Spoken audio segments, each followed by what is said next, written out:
Hello दोस्तों, novel edit channel में आपका स्वागत है। आई होप आप लोग स्टोरी एंजॉय करेंगे। अध्याय 2251।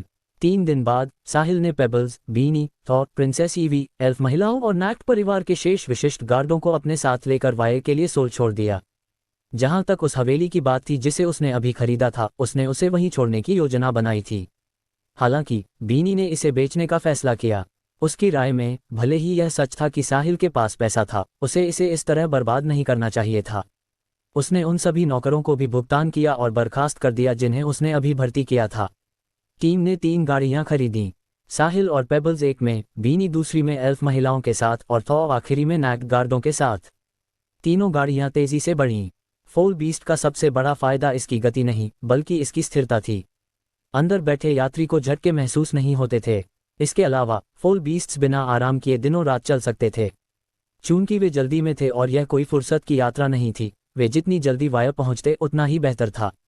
आधा महीना बीत गया, वे रास्ते में नहीं रुके। वे तभी रुकते जब फोल बीस्ट्स थक जाते। साहिल और टीम एक तीसरे दर्जे के शहर में पहुंचे। साहिल ने इस शहर में एक दिन रुकने, कुछ आपूर्ति खरीदने और साथ ही थॉ को कुछ खजाने खरीदने देने की योजना बनाई। एक बिजनेसमैन के रूप में थॉ अक्सर यहाँ सामान खरीदने आता था, इसलिए वह इस जगह से काफी परिचित था। शहर में प्रवेश करते ही सड़कों पर चलते हुए टीम एक अपेक्षाकृत शानदार इनके सामने रुकी। तुरंत इनका अटेंडेंट टीम का अभिवादन करने के लिए आगे बढ़ा। साहिल अपनी गोद में पेबल्स को लेकर सबसे पहले गाड़ी से बाहर निकला। फिर बीनी, ईवी और एल्फ महिलाओं के साथ नीचे आए। हालांकि ईवी और एल्फ महिलाएं सभी भेस में थीं। उन्होंने अपने चेहरों को छिपाने के लिए नकाब पहने थे ताकि उनके नुकीले कान दिखाई न दें। ये मुसीबत से बचने के लिए था। यदि वे अपना भेस नहीं बदलती तो 5 एल्फ महिलाओं की उपस्थिति निश्चित रूप से सनसनी पैदा कर देती। मिलॉर्ड, क्या आप खाना चाहते हैं या यहाँ रुकना चाहते हैं? इन अटेंडेंट ने सम्मानपूर्वक पूछा। हम यहाँ भोजन करेंगे और रुकेंगे। सबसे पहले सबसे महंगे भोजन की मेजें व्यवस्थित करें और फिर अपने लगभग 1 दर्जन सबसे अच्छे कमरों की व्यवस्था करें, साहिल ने कहा। जब अटेंडेंट ने यह सुना तो उसके चेहरे पर आश्चर्य दिखाई दिया। यहाँ तक कि नौकरों को भी सबसे अच्छे कमरे में रहने को मिलेगा। इतना उदार मालिक देखना बहुत दुर्लभ था। पहली नज़र में अटेंडेंट बता सकता था कि यह युवक कोई साधारण व्यक्ति नहीं था। उसने जल्दी से चापलूसी करते हुए कहा, बिल्कुल, आपके पीछे, मिलॉर्ड। साहिल अपनी गोद में पेबल्स को लेकर आगे बढ़ा। उसके पीछे अन्य लोग थे। जब वे इनमें दाखिल हुए तो पहली मंजिल बहुत शोरगुल वाली थी और कई लोग खाना खा रहे थे। साहिल और अन्य लोगों को खाना खाने के इंतजार में बैठने के लिए दूसरी मंजिल पर ले जाया गया। उन्हें 2 मेजों में विभाजित किया गया था। साहिल, बीनी, प्रिंसेस ईवी और एल्फ महिलाएं एक पर बैठे। इस बीच थॉ नैक्ट परिवार के गार्डों के साथ एक मेज पर था। शुरू में साहिल चाहता था कि थॉ उसके साथ बैठे, लेकिन थॉ ने मना कर दिया। क्या मजाक है? थॉ लंबे समय से बिजनेस जगत में था और वह समझदार था। मास्टर साहिल के साथ बैठे लोग उनकी महिला मित्र थीं। क्या वह वहां बैठकर मुसीबत मोल नहीं लेगा? अब उसने साहिल का अनुसरण करने के लिए सब कुछ छोड़ दिया था। अपने डिसेंडिंग पॉइंट को छोड़ने के लिए उसे भारी साहस की आवश्यकता थी। इसलिए उसे अपनी जगह जानने की जरूरत थी और वह कोई गलती नहीं कर सकता था। चूंकि थॉ ने मना कर दिया, साहिल ने उसे मजबूर नहीं किया। वैसे भी नैक्ट गार्डों में से केवल 8 बचे थे। थॉ को मिलाकर वे केवल 9 थे और वे मेज को भर भी नहीं सकते थे। अध्याय 2252। दूसरी मंजिल नीचे की तुलना में काफी शांत थी। वहां 10 से अधिक मेजें थीं, सभी अलग अलग थीं और हर कोई अपनी मेज पर खा रहा था। कुछ लोग बात कर रहे थे लेकिन बहुत जोर से नहीं। उनके व्यंजन परोसने में ज्यादा समय नहीं लगा। भोजन ने पूरी मेज भर दी। हालांकि वे व्यंजन उत्कृष्ट नहीं थे, वे अच्छे लग रहे थे, उनकी महक अच्छी थी और उनका स्वाद अच्छा था। ये खाने का समय था, इसलिए ईवी और एल्फ महिलाओं के पास अपने सुंदर चेहरों को प्रकट करने के लिए अपने नकाब उतारने के अलावा कोई विकल्प नहीं था। बीनी को पहले से ही इंसानों में एक चोटी की सुंदरी माना जाता था, लेकिन वह अभी भी एल्फ महिलाओं के नाजुक चेहरों की तुलना में काफी कमतर थी। एल्फ महिलाएं पूरे लेलर में प्रसिद्ध थीं और सभी प्रमुख ताकतों द्वारा चाही जाती थीं, इसलिए उनके पास एक निश्चित मात्रा में पूंजी थी। पेबल्स ये सामान्य भोजन नहीं खाएगी क्योंकि यह उसके शरीर के लिए बेकार था। जब सब खाना खा रहे थे तभी सीढ़ियों से शोर सुनाई दिया। मैंने कल रात प्रीमेवेरा ब्रॉथल की उस नई महिला को पा लिया। वह कुछ अलग ही थी और बहुत मजा आया।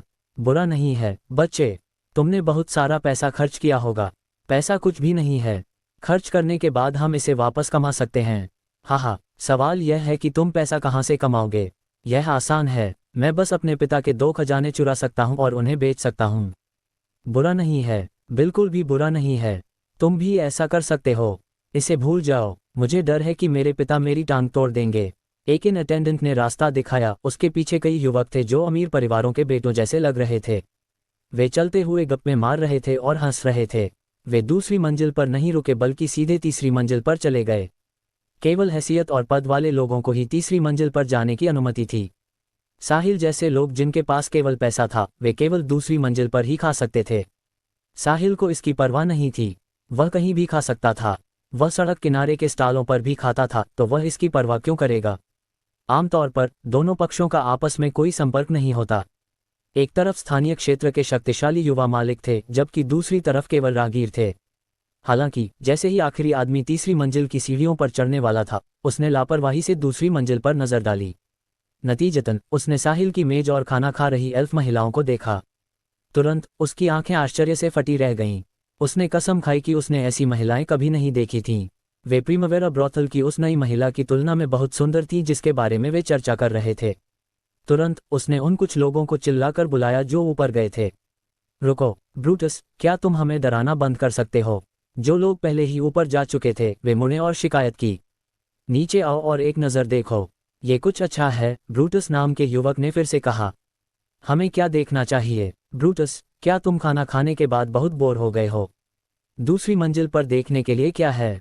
नीचे आओ और देखो। क्या तुम्हें लगता है कि मैं तुमसे झूठ बोलूंगा। ये बस कुछ ही कदम हैं। अगर तुम नीचे नहीं आए तो बाद में पछताना मत। पुरुषों ने नीचे आने के लिए मुड़ने से पहले एक दूसरे की ओर देखा। ब्रूटस और वे एक ही घेरे में थे, इसलिए वे हमेशा साथ घूमते थे। वे एक दूसरे को बहुत अच्छी तरह से जानते थे, इसलिए उन्हें पता था कि ब्रूटस उनके साथ कोई बेवकूफ़ी भरी चाल नहीं चलेगा। जब वे सीढ़ियों के अंत में थे तो उन्होंने देखा कि ब्रूटस क्या देख रहा था। वे सभी दंग रह गए। जैसे ही वे उन कुछ नाजुक चेहरों को घूर रहे थे, उनकी आंखें इतनी चौड़ी हो गई थीं कि उनके नेत्रगोलक लगभग उनके कोटरों से बाहर गिर गए थे। भले ही वे युवा थे, वे अनुभवी प्लेबॉयज थे। वे अनगिनत खूबसूरत महिलाओं के साथ खेले थे, लेकिन इतनी खूबसूरत महिलाओं के साथ कभी नहीं। उन्होंने कभी इतनी खूबसूरत महिलाओं को देखा तक नहीं था। उनके साथ खेलना तो दूर की बात थी। उनके जबड़े खुले रह गए और उनके मुंह से लार टपकने लगी। अध्याय 2253। जब साहिल और अन्य लोग वायर के रास्ते में भोजन कर रहे थे, वायर के ऑल्टन परिवार में माहौल थोड़ा तनावपूर्ण था। कई दिनों के बाद एल्वन क्वीन आइसा फिर से पहुंची। इस पूरे समय में कई खोजों के बाद भी एल्वन प्रिंसेस ईवी की कोई खबर नहीं मिली। ये जानने के अलावा कि ईवी अभी भी जीवित थी, क्वीन आइसा को नहीं पता था कि उसके साथ क्या हुआ। यदि ईवी ने अपना कौमार्य खो दिया तो पिछले कुछ वर्षों में एल्व्स के कठिन प्रयास बेकार हो जाएंगे और उन्हें अगली एल्वन प्रिंसेस को प्रशिक्षित करने पर ऊर्जा खर्च करना जारी रखना होगा। और यह सोले ऑल्टन परिवार का प्रत्यक्ष वंशज था जिसने इन सब का कारण बना। यदि उसके बुरे इरादों के कारण न होता तो ईवी को घबराहट में भागना और गायब नहीं होना पड़ता। हालांकि सोले पहले ही अपनी मूर्खता की कीमत अपनी जान देकर चुका था, लेकिन ये काफ़ी नहीं था। जब तक ईवी नहीं मिल जाती, एल्वन क्वीन आइसा ऑल्टन परिवार को नहीं बख्शती। ऑल्टन परिवार को भी पता था कि वे गलत थे और वे एल्वन क्वीन को खुश करने की पूरी कोशिश कर रहे थे। उन्होंने उसकी जो भी विनती थी उसे पूरा करने की पूरी कोशिश की। सौभाग्य से एल्वन प्रिंसेस उस समय भाग निकली। यदि सोले ने उसे पकड़ लिया होता और उसका कौमार्य ले लिया होता तो ऑल्टन परिवार एल्व्स के असीम क्रोध को झेलता। संभावना थी कि उनके पूरे परिवार का भी सफाया हो जाता। ऑल्टन रेजिडेंस में आपका स्वागत है और हमारे विनम्र निवास में प्रकाश लाने के लिए धन्यवाद, ऑल्टन परिवार के मुखिया हरेशियो ऑल्टन ने शालीनता से कहा। साथ ही उसने एक ऐसी मुस्कान दिखाई जो रोते हुए चेहरे से भी ज्यादा डरावनी लग रही थी। एक साधारण एल्फ महिला अनगिनत बाहरी ताकतों का मुकाबला कर सकती थी, एक एल्वन क्वीन की तो बात ही छोड़िए। वह जहां भी जाती सबसे आकर्षक व्यक्ति होती। उसकी हर हरकत का वर्णन केवल एक शब्द में किया जा सकता था, लुभावनी। हालांकि हरेशियो अभी अपने सामने मौजूद खूबसूरत महिला की सराहना करने के मूड में नहीं था। सब जानते थे कि एल्वन क्वीन के यहाँ आने का मकसद क्या है। हालांकि उसके परिवार के पास कोई विकल्प नहीं था। लेला में यह कोई रहस्य नहीं था कि एल्वन प्रिंसेस एल्व्स के लिए बहुत महत्वपूर्ण थी। अब एल्वन प्रिंसेस ऑल्टन परिवार के वंशज सोले की वजह से लापता थी। ऑल्टन परिवार ने भी राजकुमारी की तलाश के लिए द स्पिरिट केज में अपनी लगभग सभी ताकतों को तैनात किया था, लेकिन वे फिर भी उसे नहीं ढूंढ सके। इसमें कोई आश्चर्य नहीं था कि एल्व्स ने परिवार को बख्शने से इनकार कर दिया। ऑल्टन परिवार वैसे भी एल्व्स को हरा नहीं सकता था। उन्होंने अन्य मित्र ताकतों से भी मदद मांगी, लेकिन जब उन्होंने सुना कि यह एल्व्स हैं तो वे शामिल होने के लिए अनिच्छुक थे। एक वंशज की गलती ने ऑल्टन परिवार को इतना बड़ा नुकसान पहुंचाया। वे अपनी कठिनाइयों को व्यक्त करना भी शुरू नहीं कर सकते थे। हरेशियो, क्या तुम्हें लगता है कि मैं इतनी खाली हूं कि मुझे तुम्हारे यहाँ बार बार आना पसंद है? हम एल्व्स अभी भी मेरे बहुत सारे कामों से निपटने के लिए वापस जाने का इंतजार कर रहे हैं, लेकिन हम अभी भी ईवी को नहीं ढूंढ पा रहे हैं, इसलिए मैं द स्पिरिट केज में फंसी हूं और वापस नहीं जा सकती। ये सब तुम्हारे परिवार के कारण हुआ है, तो मुझे बताओ, मुझे अब क्या करना चाहिए? एल्विन क्वीन आइसर ने सपाट होकर पूछा। क्वीन आइसर, हमारा परिवार एल्विन प्रिंसेस के लापता होने के बारे में बहुत बुरा महसूस करता है। सोले ने इसके लिए अपनी जान देकर कीमत भी चुकाई है। हमने राजकुमारी को खोजने के लिए उन सभी को भेजा है जो हमारे पास द स्पिरिट केज में हैं। इसलिए कृपया क्वीन आइसा, हमें बख्श दें, हरेशियो ने धीमी आवाज में कहा। तुम्हें बख्श दूं? फिर ईवी को कौन बख्शेगा? क्या तुम्हें पता है कि हमें एक एल्विन प्रिंसेस तैयार करने में कितना कठिन प्रयास करना पड़ता है? क्वीन आइसा ने हरेशियो को घूरते हुए तीखेपन से पूछा। क्वीन आइसा द्वारा घूरे जाने पर हरेशियो को असहज महसूस हुआ। अध्याय 2254। जब तक वह एक सामान्य आदमी था, कोई भी क्वीन आइसर के प्रलोभन का विरोध नहीं कर सकता था। कोई भी जो क्वीन आइसर को जीत सकता था, वह लेल में प्रसिद्ध हो जाता। क्वीन आइसर, मैं स्वीकार करता हूं कि एल्विन प्रिंसेस के गायब होने का मेरे परिवार से बहुत लेना देना है, लेकिन ये पूरी तरह से हमारी जिम्मेदारी नहीं है। ऐसा नहीं है कि आप नहीं जानती कि लेल में एल्फ महिलाएं कितनी लोकप्रिय हैं। द स्पिरिट केज की तो बात ही छोड़िए। सोले हमारे परिवार का एक सुखवादी व्यक्ति है जो अज्ञानी और अनुभवहीन है। इस प्रकार जब वह जंगल में कुछ सुंदर एल्फ महिलाओं से मिलता है तो उसके बुरे इरादे होना सामान्य है। उसने अपने कार्यों के लिए पहले ही भुगतान कर दिया है, इसलिए कृपया इसे पकड़ कर रखना बंद करें। क्वीन आइसा, हरेशियो ने बहादुरी से कहा। क्या जो तुम कह रहे हो उससे क्या तुम्हारा मतलब यह है कि यह हमारी गलती है? हमें बाहर नहीं होना चाहिए था, क्या तुम यही कह रहे हो? तुम बुरे पुरुष खुद पर काबू नहीं रख सकते और तुम हम एल्व्स को दोष दे रहे हो। क्या मजाक है? क्वीन आइसा उपहास के साथ हंसी। अगर मैं गलत नहीं हूं तो एल्विन प्रिंसेस ने आपकी सहमति के बिना गुप्त रूप से द स्पिरिट केज में प्रवेश किया होगा। अन्यथा वह केवल कुछ नौकरों को नहीं लाती। भले ही ऑल्टन परिवार उससे नहीं टकराया होता, अगर अन्य ताकतों ने उसे देखा होता तो उसका वही अंत होता। शायद उसे भागने का मौका भी नहीं मिलता। हरेशियो, क्या तुम अब जिम्मेदारी से पल्ला झाड़ने की कोशिश कर रहे हो? क्वीन आइसा की खूबसूरत आंखों में एक ठंडी चमक थी जिसे देखकर सभी पुरुष उस पर मोहित हो जाते। क्वीन आइसा, मुझे गलत मत समझिए। मेरा मतलब जिम्मेदारी से पल्ला झाड़ना नहीं था। मैं सिर्फ संभावनाओं को समझा रहा था। एल्विन प्रिंसेस इतने लंबे समय से लापता है। भले ही वह मिल जाए, लेकिन उसके अगली एल्विन क्वीन बनने की संभावना कम है, इसलिए आपको कोई भी शर्त रखनी चाहिए।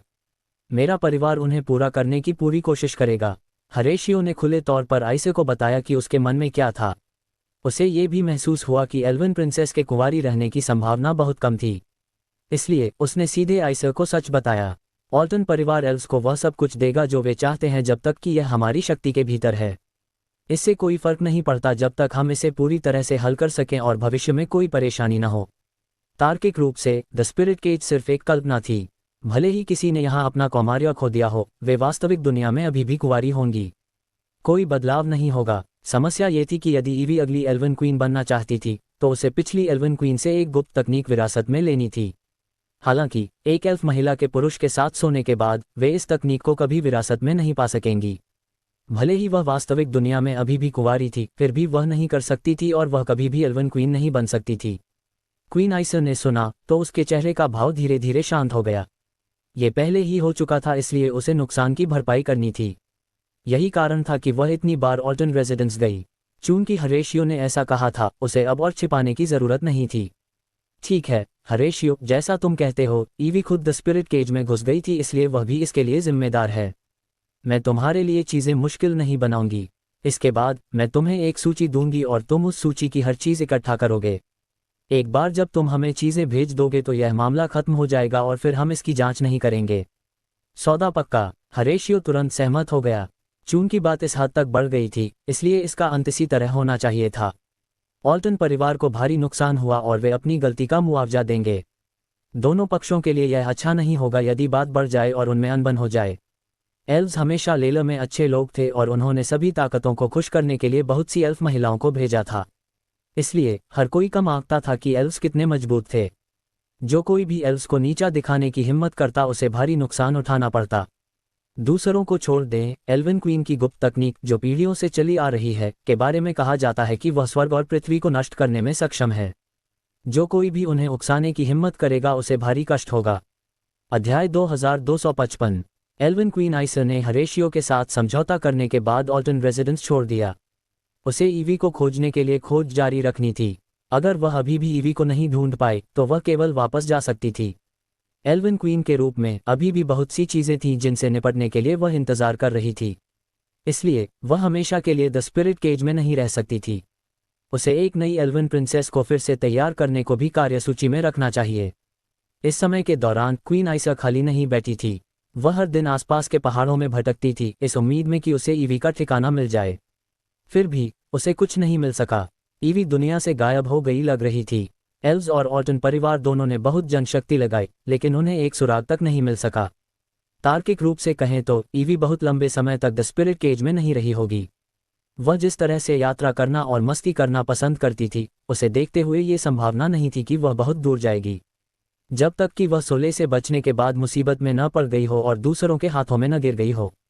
इस व्यक्ति द्वारा ईवी को पकड़ने के बाद उसने सोले की तरह ऊंचे स्तर पर दिखावा नहीं किया, बल्कि चुपचाप उसे छिपा दिया। इस तरह मौजूदा स्थिति बनी। आइसर जानती थी कि ईवी अभी भी जीवित है, लेकिन वह उसे ढूंढ नहीं सकी। एल्विन क्वीन आइसर और हरेशियो दोनों जानते थे कि भले ही वे ईवी को पालें, वह शायद गुप्त तकनीक को विरासत में नहीं पा सकेगी और एल्विन क्वीन नहीं बन सकेगी।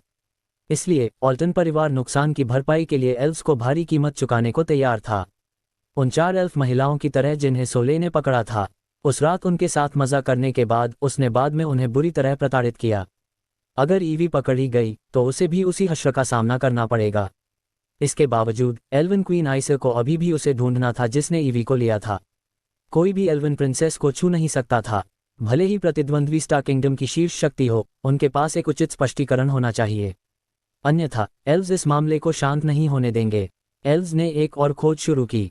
यदि वे इस बार भी ईवी को नहीं ढूंढ पाए तो वे केवल अस्थायी रूप से उनमें से कुछ को वापस भेज सकते थे। बहुत अधिक एल्व्स नहीं थे, इसलिए उनके पास द स्पिरिट केज में बर्बाद करने के लिए उतनी ऊर्जा नहीं थी। इस समय के दौरान ईवी एक तीसरे दर्जे के शहर में भोजन कर रही थी, जो वाया से कम 2.5 महीने की दूरी पर स्थित था। उसे इस बात का भी अंदाजा नहीं था कि उसकी माँ एल्विन क्वीन उसे खोजने के लिए सब कुछ कर रही थी। मुख्य कारण यह था कि क्वीन आइसर को उम्मीद नहीं थी कि ईवी इतनी दूर जाएगी, और सीमित जनशक्ति के साथ वह केवल वाया के आसपास ही खोज कर सकती थी। इसके अलावा आइसर ने बहुत अधिक ध्यान आकर्षित करने की हिम्मत नहीं की। अगर ईवी को किसी ने पकड़ लिया था तो क्या ये दुश्मन को सचेत नहीं कर देगा? अगर ऐसा होता तो ईवी को ढूंढना और भी मुश्किल हो जाता। वे किसी दूरस्थ स्थान को ढूंढकर ईवी को मार भी सकते थे ताकि वे एल्व्स को नाराज न करें। इसलिए क्वीन आइसर बहुत अधिक शोर मचाने से डरती थी। ब्लैक फॉक्स को ईवी की पहचान पता होने का कारण वाया में उसका नेटवर्क भी था। इस तरफ साहिल और अन्य लोग खाना खा रहे थे। दूसरी मंजिल की सीढ़ी पर कई युवक ईवी और एल्फ महिलाओं के चेहरों को ध्यान से देख रहे थे। उनके चेहरे बहुत ही नाजुक, बहुत ही आकर्षक और बहुत ही सुंदर थे। अपने पूरे जीवन में उन्होंने इतनी सुंदर महिलाएं कभी नहीं देखी थीं। काश वे एक पा सकते। ये निश्चित रूप से एक बहुत बड़ा सौभाग्य होगा। कुछ देर देखने के बाद पुरुष होश में आए और एक दूसरे की ओर देखा। उनके चेहरों पर एक कुटिल मुस्कान आ गई। वे अब तीसरी मंजिल पर नहीं गए। इसके बजाय वे सीधे साहिल की मेज की ओर चल दिए।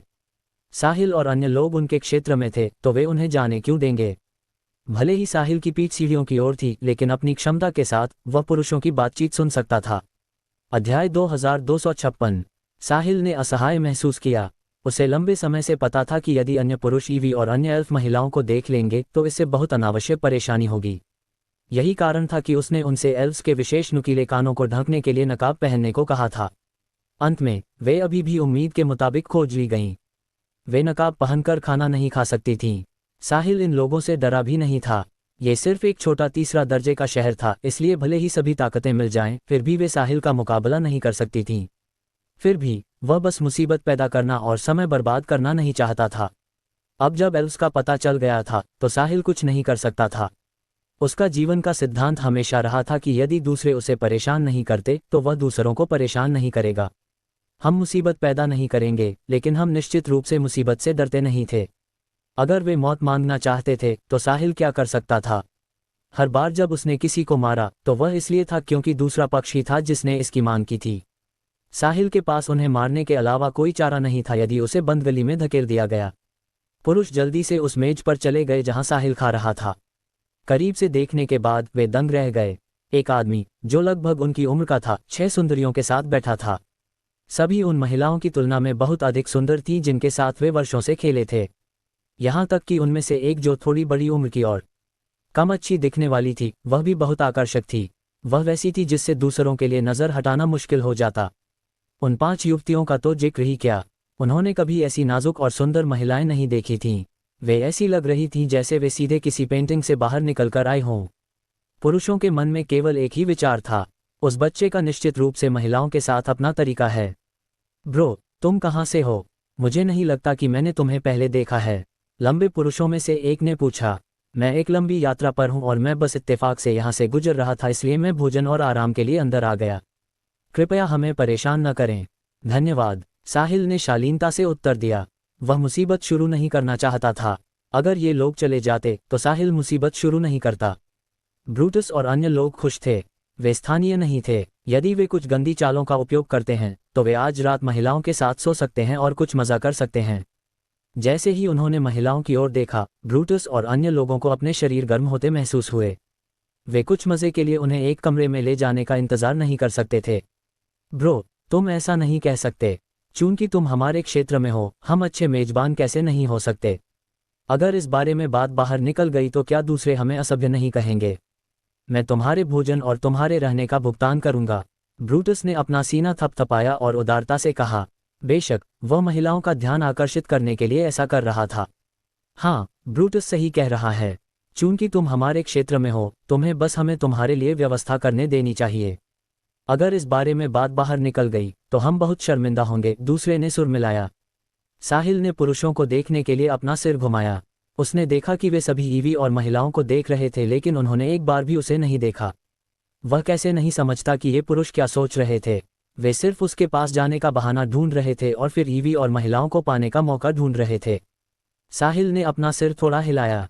कितने सुखवादी लोग हैं। साहिल को समझ नहीं आया। क्या ये लोग अपने गुप्तांग से सोचते हैं? उन्हें इस बात की परवाह नहीं है कि दूसरा व्यक्ति कौन है और क्या वे उन्हें नाराज करना बर्दाश्त कर सकते हैं। वे केवल सुंदर महिलाओं को देखकर उन पर झपटना चाहते हैं। अभी ब्रूटस और अन्य लोगों के मन में केवल महिलाएं थीं और उन्होंने अन्य चीज़ों की उपेक्षा की। द स्पिरिट केज आखिरकार वास्तविक दुनिया से अलग था। यहाँ पर बड़े लोग शायद ही कभी अपने डिसेंडिंग पॉइंट को छोड़ते हैं और वे अपना जीवन जीते हैं। जो लोग यात्रा करते थे वे सभी व्यापारी थे। ब्रूटस और अन्य लोग अभिमानी होने के आदी थे, इसलिए वे संकीर्ण सोच वाले थे। वे मेसी परिवार के कॉन्वे के लगभग समान थे। अध्याय 2257। दूसरी मेज पर मौजूद थॉ ने इसे देखा। साहिल का अनुसरण करने वाले व्यक्ति के रूप में वह चुपचाप नहीं बैठ सकता था। भले ही साहिल अपने कौशल के कारण उन अप्रासंगिक लोगों से परेशान न हो, लेकिन थॉ को वह करना चाहिए जो उसे करना था। इसलिए वह उठा और वहां चला गया। उसने शिष्टता से कहा, सर, मास्टर को बहुत अधिक शोर पसंद नहीं है। इसके अलावा हम बस यहाँ से गुजर रहे हैं और कल चले जाएंगे।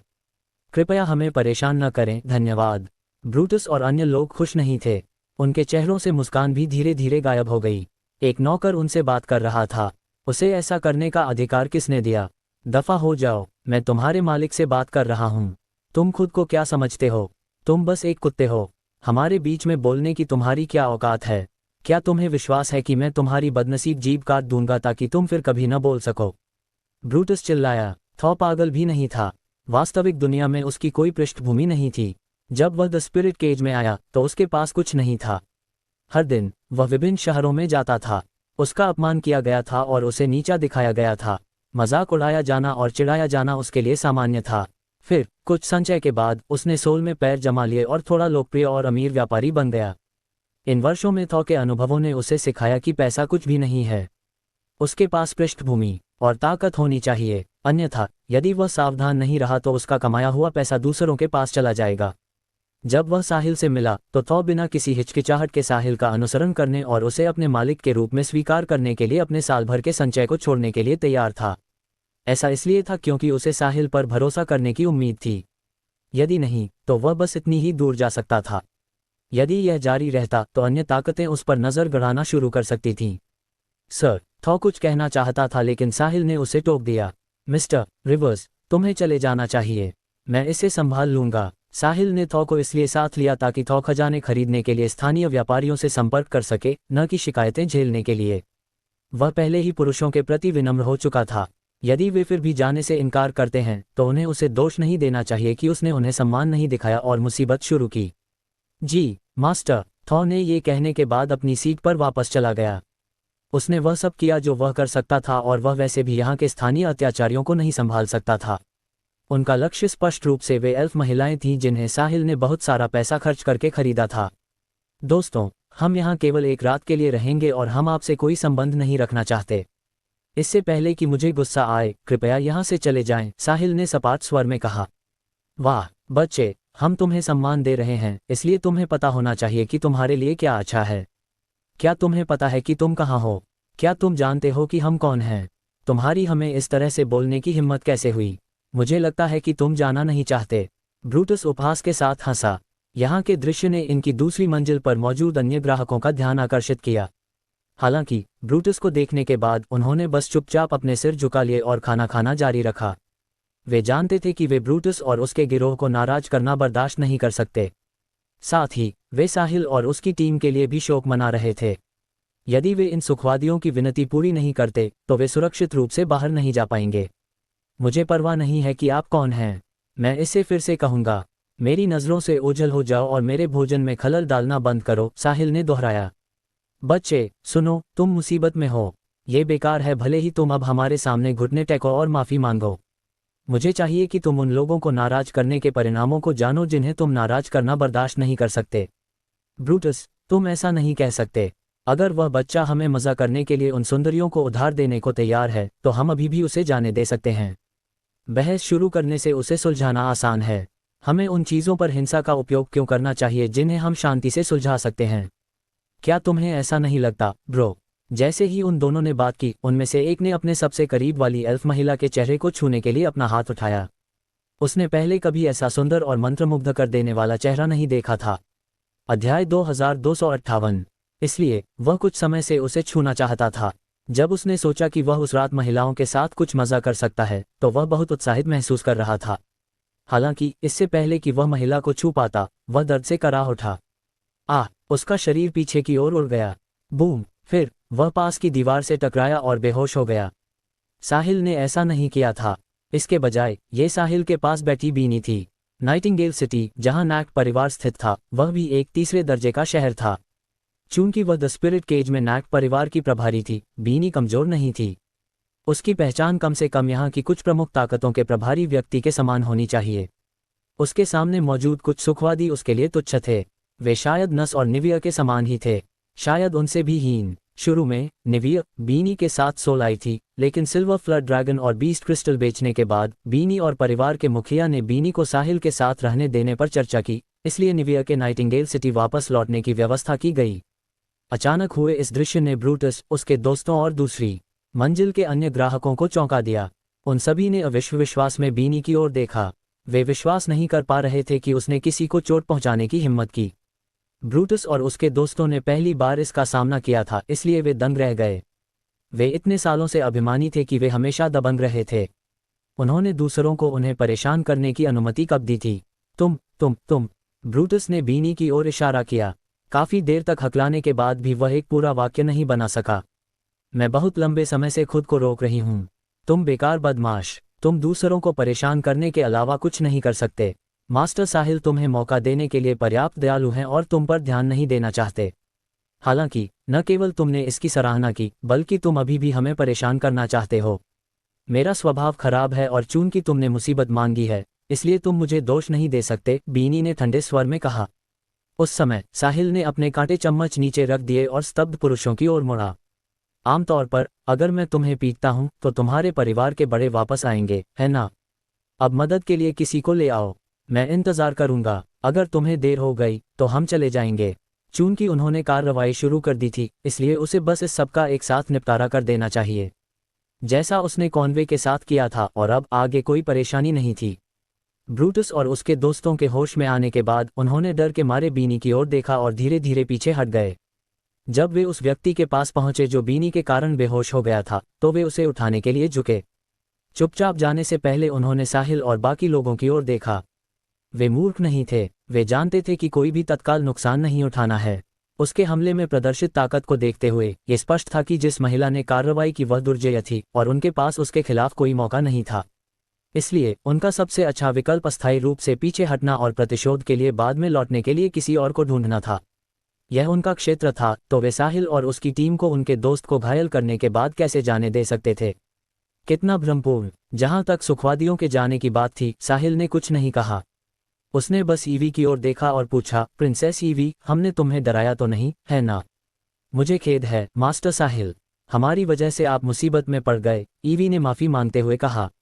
ये ठीक है, मुझे लगता है कि उन लोगों को अभिमानी और अड़ियल होने की आदत है, इसलिए उन्हें सबक सिखाने की जरूरत है। साहिल हंसा और इससे परेशान नहीं हुआ। वे कुछ सुखवादी उसके समय के लायक नहीं थे। लोगों ने अपना भोजन जारी रखा। वायर, एल्विन, क्वीन आइसा और कुछ एल्व्स रवाना हुए और ईवी की तलाश में अपने रास्ते पर चल दिए। इस बार वे उसी रास्ते पर जा रहे थे जो साहिल और उसकी टीम ने लिया था। शायद इसके कुछ ही समय बाद दोनों पक्ष आपस में मिल जाएं। अध्याय 2259। ब्रूटस और उसके दोस्तों के जाने के बाद दूसरी मंजिल पर भोजन कर रहे लोग निश्चिंत हो गए। उन सुखवादियों ने उन्हें घबराहट और डर महसूस कराया था।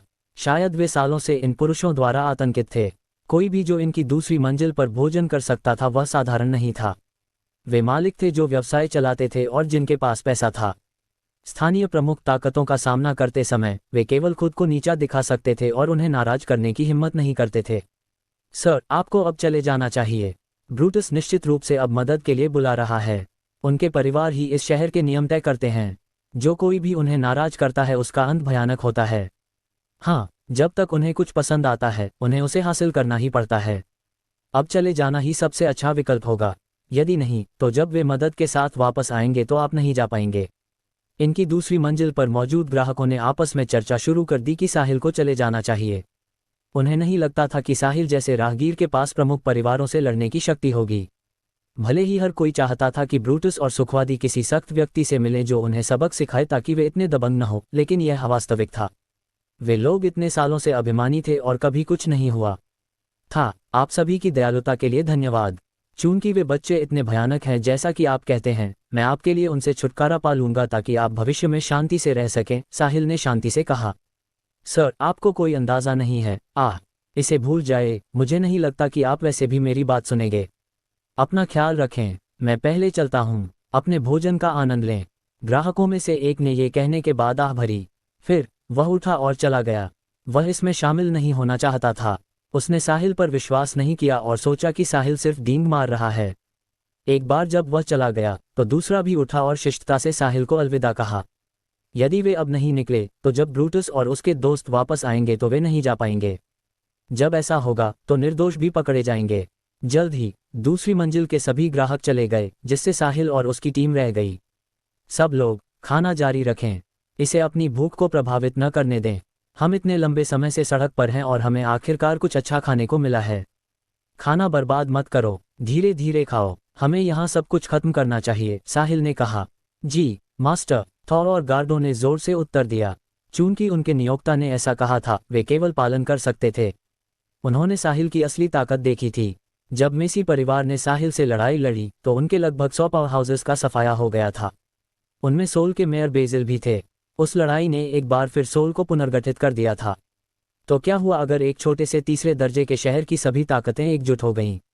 क्या वे मेसी परिवार जैसे परिवार की बराबरी कर सकते थे? स्पष्ट रूप से नहीं। वे मेसी परिवार से मीलों दूर थे। साहिल की तो बात ही छोड़िए, जिसने पलक झपकते ही उनका सफाया कर दिया था। अगर ब्रूटस ने लोगों को वापस लाने की हिम्मत की तो उसका भाग्य निर्धारित हो जाएगा। इस छोटे से प्रकरण ने उनके भोजन के अनुभव को प्रभावित नहीं किया। वे अभी भी वैसे ही खाते पीते रहे जैसे उन्हें खाना चाहिए था। थॉर और गार्ड गुप्त रूप से खुशी महसूस कर रहे थे। सही नियोक्ता के साथ यह बहुत अलग था। तब यदि वे किसी स्थानीय अत्याचारी को नाराज करते थे तो वे केवल माफी मांग सकते थे और मुआवजे का भुगतान कर सकते थे। अब ये पूरी तरह से अलग था। तभी एक बुजुर्ग व्यक्ति जो इनका मालिक था जल्दी से भागकर आया और घबराहट में साहिल से बात की। अध्याय 2260। सर, कृपया अपने लोगों के साथ अब चले जाएं। एक बार जब ब्रूटस और उसके दोस्त लौट आएंगे तो आप नहीं जा पाएंगे। अब जब आप बाहर हैं तो बेहतर है कि कोई मुसीबत पैदा न करें। सद्भाव धन लाता है ना? अगर यह बात बढ़ गई तो किसी के लिए भी अच्छा नहीं होगा। मैं आपके भोजन का बिल माफ कर दूंगा। कृपया चले जाएं, कृपया। वह साहिल की मदद नहीं करना चाहता था, लेकिन क्या होगा अगर संघर्ष ने इनको नष्ट कर दिया? कौन भुगतान करेगा? ब्रूटस और उसका सुखवादी दोस्त? बिल्कुल नहीं। उन बदमाशों को केवल वही लोग नाराज करेंगे जो अब इस शहर में नहीं रहना चाहते थे। हालांकि अपने वर्षों के अनुभव के साथ मालिक बता सकता था कि उसके सामने मौजूद लोग भी कमजोर नहीं थे। सर, आप इस जगह के मालिक हैं, है ना? साहिल ने खाते हुए पूछा। हाँ, बूढ़े आदमी ने उत्तर दिया। चिंता न करें, अगर कुछ भी टूटता है तो हम आपको दोगुना भुगतान करेंगे। हम आपको कोई नुकसान नहीं होने देंगे। सर, मुआवजा कुछ भी नहीं है। मैं बस आपकी सुरक्षा को लेकर चिंतित हूँ। जैसा कि कहा जाता है, चाहे आप कितने भी शक्तिशाली क्यों न हो, आप कभी भी स्थानीय अत्याचारी से अधिक शक्तिशाली नहीं होंगे। ब्रूटस और उसके दोस्त अभिमानी और अड़ियल होने के आदी हैं। उन्हें यहाँ इतना बड़ा नुकसान हुआ है और वे निश्चित रूप से हार नहीं मानेंगे। आप यहाँ केवल एक रात के लिए रुकने वाले हैं, वैसे भी तो यह वही है अगर आप अभी चले जाते हैं, क्या आपको नहीं लगता? साहिल ने ये सुनकर अपने हाथों से कांटे चम्मच नीचे रख दिए। उसने बूढ़े आदमी की ओर देखा और मुस्कुराहट के साथ कहा, सर, आप सही कह रहे हैं, लेकिन हम सिर्फ इसलिए नहीं जा सकते क्योंकि हम चाहते हैं। अगर मैं गलत नहीं हूं तो अभी बाहर हमारी हर हरकत पर नज़र रखने वाले लोग होने चाहिए। चाहे हम कहीं भी जाएं, वे निश्चित रूप से हमें ढूंढ लेंगे। अगर ऐसा है तो ऊर्जा क्यों बर्बाद करें? क्या यहाँ इंतज़ार करना बेहतर नहीं होगा? खाना खाने के बाद ही मुझ में लड़ने की ऊर्जा होगी, है ना? इस समय साहिल की गोद में मौजूद पेबल्स धीरे धीरे जागी। जब उसने सुना कि लड़ाई होगी तो वह ऊर्जावान हो गई। सहेली, आप किससे लड़ रहे हैं? मैं आपकी मदद करूंगी। हम मिलकर बुरे लोगों को पीटेंगे। पेबल्स, अच्छी बच्ची बनो। लड़ाई बड़ों के लिए छोड़ दो। तुम अभी बहुत छोटी हो, इसलिए तुम हर समय हिंसा के बारे में नहीं सोच सकती। तुम्हें एक बच्चे की तरह व्यवहार करना चाहिए। जब तुम बड़ी हो जाओगी तब हम लड़ने की बात करेंगे। अब कुछ खाना खाओ। खाने के बाद तुम्हें वापस सो जाना चाहिए। कुछ और रातों की नींद के बाद तुम बड़ी हो जाओगी। साहिल ने पेबल्स के छोटे से सिर को सहलाया और उसके लिए एक चमकता हुआ एलिक्सिर निकाला। पेबल्स की आंखें चमक उठीं और उसने एलिक्सिर ले लिया। धन्यवाद सहेली, जब मैं बड़ी हो जाऊंगी तो मैं निश्चित रूप से बुरे लोगों को पीटने में आपकी मदद करूंगी। उसने जल्दी से एलिक्सिर खत्म किया और सोने के लिए एक आरामदायक जगह खोजने के लिए साहिल की छाती से सट गई। छोटी बच्ची जल्दी जाग गई, लेकिन वह जल्दी ही सो भी गई। उसके शरीर को अपनी सोल पावर को ठीक करने में मदद करने के लिए बहुत अधिक ऊर्जा की आवश्यकता थी। ऐसा लग सकता है कि उसने अभी एक एलिक्सिर लिया है, लेकिन यह एक अत्यंत महंगी सोल वीड थी। ये बीस्ट क्रिस्टल से भी अधिक मूल्यवान थी। ये स्वर्ग और पृथ्वी का खजाना था जो सोल की अन्य 3 प्रमुख ताकतों ने साहिल को दिया था जब वे साहिल द्वारा मेसी परिवार का सफाया करने के बाद मिलने आए थे। बेशक साहिल ने इस पर कुछ पैसे भी खर्च किए। वह लाविश पॉइंट्स पाने का मौका कैसे छोड़ेगा? बीनी, प्रिंसेस ईवी और साहिल की मेज पर मौजूद अन्य एल्फ महिलाएं पहले से ही इसकी आदी थीं। साहिल ने हमेशा पेबल्स को लाड़ प्यार दिया था और उन्हें इसकी आदत थी। एक तरफ इनका मालिक साहिल की गोद में छोटी बच्ची को घूर रहा था। उसने अभी क्या देखा? उस छोटी बच्ची ने अभी अभी एक सोल वीड खाए। वह एक सोल वीड थी, है ना? उसे सही होना चाहिए। उसने उसे ऐसे ही खाने की हिम्मत कैसे की? क्या उसका छोटा शरीर सोल वीड की शक्ति को सहन कर सकता था? क्या यह उसके शरीर को नहीं तोड़ देगा? साथ ही इसके अलावा कि क्या वह इसे सहन कर सकती थी? भले ही वह कर सकती थी, क्या उसने वास्तव में स्वर्ग और पृथ्वी के एक बहुत ही कीमती खजाने को खा लिया था? अभी के दृश्य ने मालिक की धारणा को चुनौती दी। अध्याय 2261। मालिक दंग रह गया। ये तथ्य कि उसके सामने मौजूद युवक एक सोल वीड निकाल सकता था और उसे अपनी गोद में छोटी बच्ची को नाश्ते के रूप में दे सकता था, ये दर्शाता था कि वह साधारण नहीं था। कम से कम ब्रूटस और उसके दोस्त ऐसा नहीं कर सकते थे। भले ही उनके पीछे की ताकतें उनके पैरों के नीचे के शहर की नियम बनाने वाली थीं, फिर भी वे सोल वीड के स्तर का स्वर्ग और पृथ्वी का खजाना नहीं निकाल सकते थे। इस व्यक्ति की पहचान निश्चित रूप से सरल नहीं थी। ब्रूटस और अन्य लोग इस बार मुसीबत में पड़ सकते थे। चूंकि आप यहाँ इंतजार करने पर अड़े हैं, तो मैं इसमें कुछ नहीं कर सकता। अगर आपको किसी भी चीज़ की ज़रूरत हो तो मैं आपको संतुष्ट करने की पूरी कोशिश करूँगा। एक दर्शक के रूप में वास्तव में मुझे भी उम्मीद है कि आप ब्रूटस और अन्य लोगों को सबक सिखा सकते हैं ताकि वे भविष्य में खुद पर नियंत्रण रखें और इतने अभिमानी और दबंग बनना बंद करें। ये जानकर कि साहिल की पहचान सरल नहीं थी, मालिक ने उसे जाने के लिए राजी करना जारी नहीं रखा। गुप्त रूप से वह उस पल का इंतजार कर रहा था जब दोनों पक्ष आपस में टकराएंगे। मुझे क्या चाहिए? मैं बस शांति से भोजन करना चाहता हूँ। सर, मेरे साथ तीसरी मंजिल पर चलिए। वहाँ का वातावरण बेहतर होगा, मालिक ने सुझाव दिया। तीसरी मंजिल वह जगह थी जहाँ वीआईपी भोजन करते थे। नहीं, यहाँ ठीक है, साहिल ने मना कर दिया। सर, तो अपने भोजन का आनंद लें। मैं अब आपको और परेशान नहीं करूँगा, बस कुछ भी ज़रूरत हो तो पूछ लेना। मैं किसी भी समय आपकी सेवा में रहूंगा। बोलना खत्म करने के बाद उसने सिर झुकाया, पीछे हटा और दूसरी मंजिल से चला गया। उसी समय वेटर ने पूरे इनके ग्राहकों को फिलहाल के लिए जाने को कहा। अगर बाद में लड़ाई हुई तो परिणाम अप्रत्याशित होंगे। अगर वे किसी ग्राहक को घायल कर देते तो बुरा होता। मालिक काफी जिम्मेदार भी था। भोजन के बाद साहिल और अन्य लोग गए नहीं बल्कि धैर्यपूर्वक इंतजार किया। जल्द ही इनके बाहर हलचल हुई। सैकड़ों लोगों की भीड़ ने इनको इतना घेर लिया कि वहां घुसना असंभव था। सौभाग्य से मालिक ने सभी मेहमानों को पहले ही बाहर निकलने के लिए कह दिया था। वरिष्ठ वे इस तरह घिर जाने के बाद नहीं जा पाते। साहिल और अन्य दूसरी मंजिल पर रहे। बाहर क्षेत्र के कई प्रमुख परिवारों के गार्ड थे। उसके पार दर्शक थे। हर कोई आपस में चर्चा करते हुए उत्सुकता से अपने सामने देख रहा था। जो लोग नहीं समझ पा रहे थे कि क्या हो रहा है, वे अपने पास के लोगों से पूछ रहे थे। ब्रूटस और अन्य लोगों ने भी इन दर्शकों को दूर नहीं भगाया। उन्होंने खुद को शर्मिंदा किया था, इसलिए स्वाभाविक रूप से वे सबके सामने अपनी प्रतिष्ठा वापस पाना चाहते थे। उन्हें आज सबको दिखाना था कि वे कितने शक्तिशाली हैं। फिर लोगों का एक समूह इनमें दाखिल हुआ। नेता वे पुरुष थे जो पहले हार गए थे और चले गए थे। फिर भी इस बार सैकड़ों गार्ड लाने के अलावा उनके संबंधित परिवारों के 20 से अधिक पावर हाउसेस भी थे। लगभग 30 लोगों की एक टीम इनमें चली गई और दूसरी मंजिल पर गई जहां साहिल था। बाहर हर कोई चुपचाप इंतजार कर रहा था। बैंग बैंग बैंग हर तरह की आवाजें सुनी जा सकती थीं। तुरंत इनकी दूसरी मंजिल की सभी खिड़कियां टूट गईं और लोग टूटी हुई खिड़कियों से बाहर उड़ने लगे। नीचे के लोगों ने जल्दी से खाली जगह बनाई। फिर दूसरी मंजिल की खिड़कियों से बाहर उड़ने वाले लोग खाली जगह में गिरे। सबने देखा। उन्हें कोई अंदाजा नहीं था कि जमीन पर पड़े लोग जिंदा हैं या मर गए। वे ब्रूटस और उसके दोस्त थे, साथ ही वे पावर हाउसर्स भी जिन्हें वे अपने साथ लाए थे।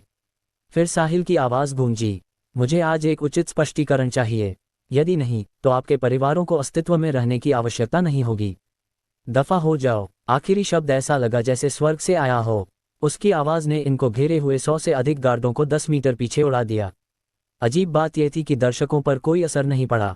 हर कोई बहुत हैरान था। ये व्यक्ति कौन है? वह बहुत शक्तिशाली है। अध्याय 2262। बड़े परिवार भी उसके मुकाबले के नहीं थे। क्या इसका मतलब यह था कि उनके लिए चीजें बदलने वाली थीं? 1 महीना बीत गया। साहिल उस तीसरे दर्जे के शहर को 1 महीने पहले ही छोड़ चुका था। जिस रात उसने कार्रवाई की, परिवारों के मुखिया ब्रूटस और उसके दोस्तों को साहिल से माफी मांगने के लिए लाए। ये सुनिश्चित करने के लिए कि वे साहिल को नाराज नहीं करेंगे, उन्होंने साहिल के सामने ब्रूटस और उसके दोस्तों को मार डाला। पूरे परिवार को बचाने के लिए एक व्यक्ति को मारना काफी अच्छा सौदा था। साथ ही परिवारों ने साहिल को बहुत सारे खजाने भी दिए। अंत में साहिल ने माफी और खजाने स्वीकार कर लिए। बेशक उसने खजानों के लिए भुगतान किया, वह उन लैविश पॉइंट्स को बर्बाद नहीं कर सकता था जो उसे सौंपे गए थे। ढेर सारे लैविश पॉइंट्स बटोरने के बाद साहिल अगले दिन अपने लोगों को लेकर चला गया। 1 महीने की यात्रा के बाद वे अपने लक्ष्य, प्रथम श्रेणी के शहर वाई के एक कदम और करीब थे। वे अपनी 3 महीने की यात्रा के आधे रास्ते में थे। एक विशेष टीम भी उनके आगे तेजी से बढ़ रही थी। उनकी दिशा साहिल के ठीक विपरीत थी। इसीलिए वे विशेष थे। ऐसा इसलिए था क्योंकि 7 या 8 लोगों की पूरी टीम में सभी महिलाएं थीं। वे बेहद खूबसूरत भी थीं। वे साहिल की टीम की ईवी और एल्फ महिलाओं के तुलनीय थीं। वे कोई और नहीं बल्कि एल्वन क्वीन आइसा थीं, जो एल्वन प्रिंसेस को खोजने के लिए द स्पिरिट केज में आई थीं और उनकी एल्वन गार्ड्स थीं। रास्ते में एल्वन क्वीन को भी बहुत उत्पीड़न का सामना करना पड़ा। यद्यपि उन्होंने अपने नुकीले कानों को ढांक लिया था जो उनके कबीले के लिए विशेष थे और नकाब पहने थे, उनके अद्वितीय फिगर 99.9% मानव महिलाओं के बराबर नहीं थे। स्वाभाविक रूप से वे पुरुषों का ध्यान आकर्षित करेंगी। हालांकि उन सभी पुरुषों को जिन्होंने क्वीन आइसा को उकसाने की हिम्मत की, इतना पीटा गया कि वे अब बिना सहायता के जीवन नहीं जी सकते थे। दोनों टीमों की गति के अनुसार उन्हें एक दूसरे को पार करने में केवल 10 दिन लगेंगे।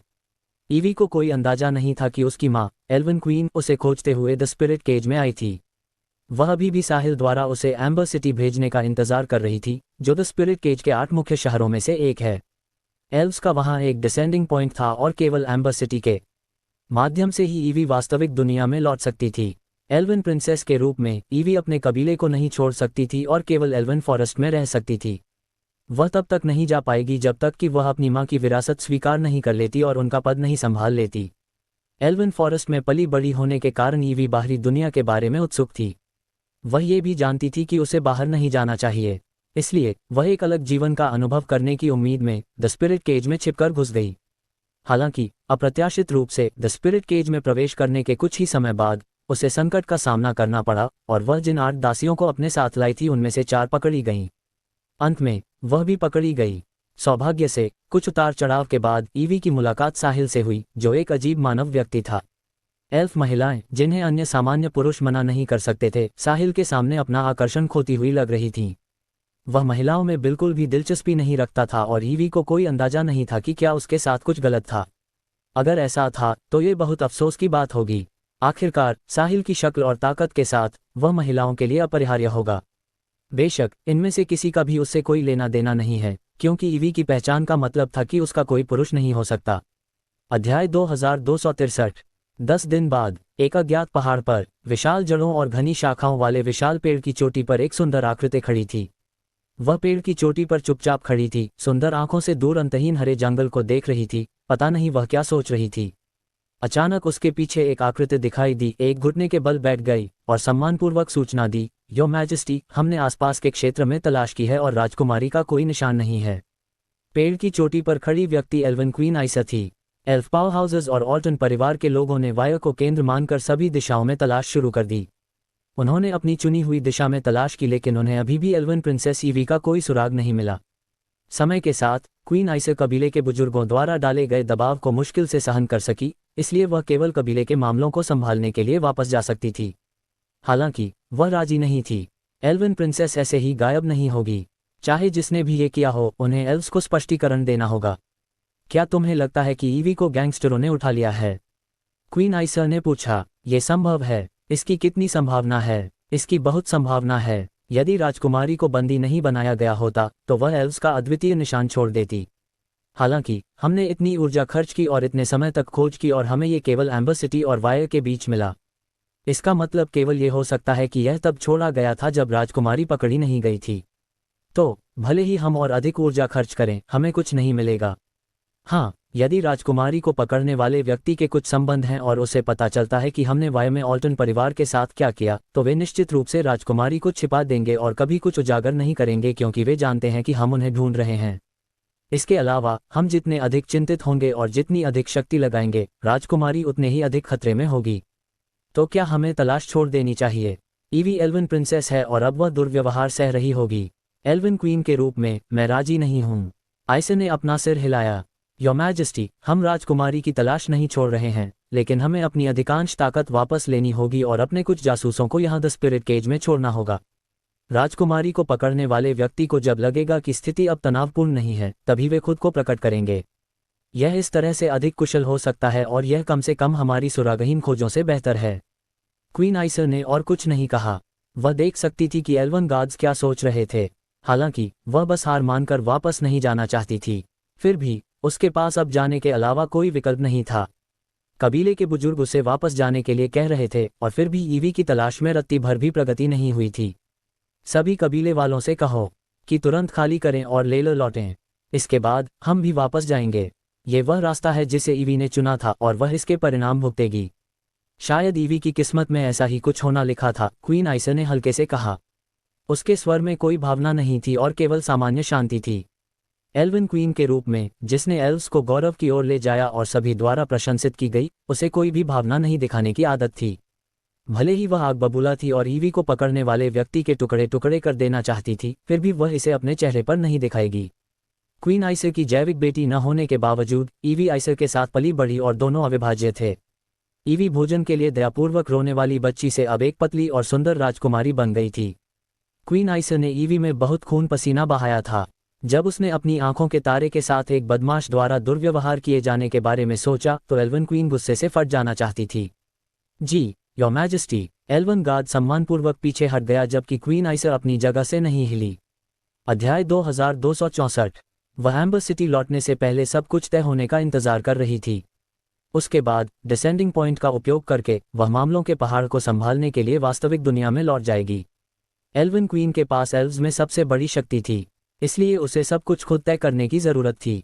बुजुर्गों की भूमिका महत्वपूर्ण मामलों में एल्वन क्वीन की निगरानी करना था ताकि वह हमेशा एल्व्स के हितों को सर्वोपरि रखे। एल्वन क्वीन के पास इतनी अधिक शक्ति थी कि एल्व्स ने उस पर अंकुश लगाने के लिए कुछ प्रतिष्ठित बूढ़े लोगों को खोजा था। क्वीन आइसा न केवल एल्व्स में सबसे शक्तिशाली व्यक्ति थी, बल्कि पिछली एल्वन क्वीन से विरासत स्वीकार करने के बाद एल्व्स में नंबर 1 भी थी। पेड़ की चोटी पर खड़ी होकर उसे कोई लक्ष्य नहीं मिला, इसलिए वह केवल दुनिया के प्रति अपना गुस्सा निकाल सकती थी। उसके शरीर से प्रबल ऊर्जा निकल रही थी।